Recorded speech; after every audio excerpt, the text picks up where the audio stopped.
ये क्षेत्र ये पूर्व जिला था, पूर्व सरकार ने यहाँ नोटिफिकेशन जारी किया था जिले के बारे में, पर यहाँ जिला इस बजट में होना चाहिए था, ट्रॉमा हॉस्पिटल होना चाहिए था।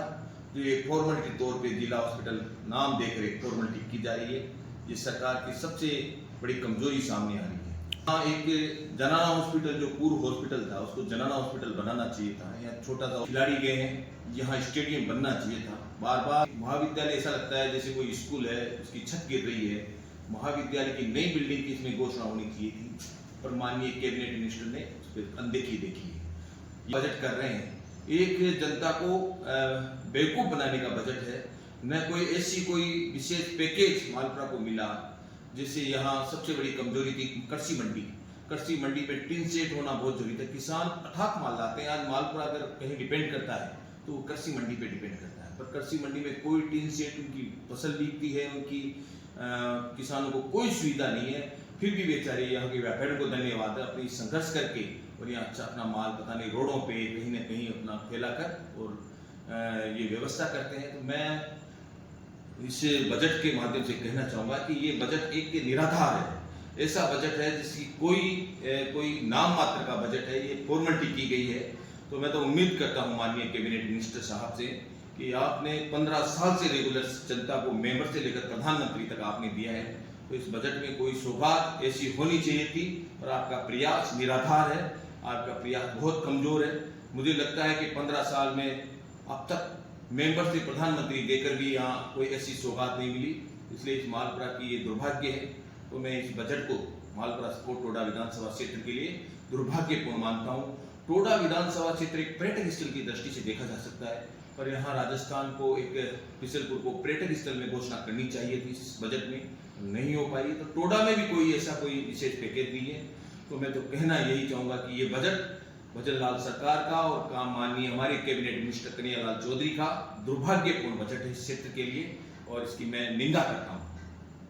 धन्यवाद। सबसे बड़ी इस क्षेत्र की कमजोरी है कि यहाँ के युवा शिक्षित बेरोजगार घूम रहे हैं। रोजगार की दृष्टि से इस भजनलाल सरकार व माननीय कैबिनेट मंत्री कन्हैयालाल जी को ये सोचना चाहिए था कि हमारे इस क्षेत्र में कोई रोजगार का संसाधन नहीं है। ज़्यादा से ज़्यादा कोई रोजगार के संसाधन उपलब्ध कराने के लिए कोई इंडस्ट्री, कोई सरकार की तरफ से कोई बड़ी योजना इन युवाओं को जो बेरोजगारी दूर करे वो करनी चाहिए थी, पर कोई ऐसी घोषणा नहीं की। सरकार ने कोई नौकरियों में ऐसा कोई घोषणा नहीं की इस क्षेत्र के लिए कि यहाँ कोई विकास का काम हो। मैं तो यहाँ के युवा और बेरोजगारों से की दुर्दशा देखने को दर दर भटक रहे हैं पढ़े लिखे।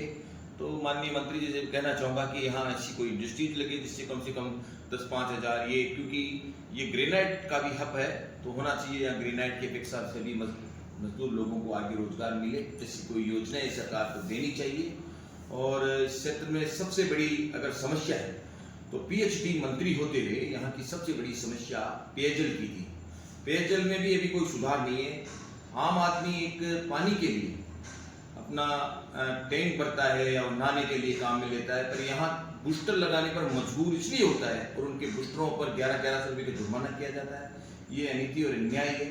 तो कैबिनेट मिनिस्टर को पीएचडी होते हुए इस मालपुरा टोडा विधानसभा क्षेत्र की जो पानी की जो भयंकर समस्या है पीने की, उसको सुचारू रूप से गांव ढाणी में सही तरीके से लागू करनी चाहिए।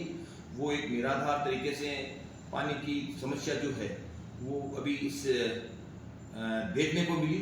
लोगों के घरों में से बूस्टर हटा के उनके 1100 रुपये जुर्माना किया। तो मैं आपको कहना चाहूँगी आने वाले समय में इसमें सुधार होना चाहिए। और साथ ही बिजली की समस्या, आज छोटा से अगर हवा या आंधी तूफान थोड़ा सा भी आ जाता है तो 5-5 दिन तक लाइट नहीं आती। यहाँ जहाँ कनेक्शन तो ज़्यादा और डीपीयाँ कम, तो मुझे लगता है कि यहाँ की सबसे बड़ी समस्या है कि ज़्यादा से ज़्यादा जो एक नियम कानून के तहत 2 दिन 3 दिन में डीपी लग जानी चाहिए, वहाँ 10-10, 15-15 दिन में डीपी। 1 घंटे बिजली के बिना किसान नहीं रह सकता, बच्चे नहीं रह सकते। वहाँ हमारे 10-10 दिनों में अभी देखने को मिला है रघुनाथ इसमें देवड़ियापट्टी में और अपने डिग्गी के पास पुरतल में 15-15 दिन से डीपियाँ लग रही है। ऐसी स्थितियाँ आपको सामने हैं। तो मैं कहना चाहूँगा कि लाइट की व्यवस्था भी सुचारू रूप से हो और व्यवस्था अच्छी हो, ये मैं आपसे निवेदन करना चाहूँगा। रोजगार के संसाधन मजबूत हो। ठीक।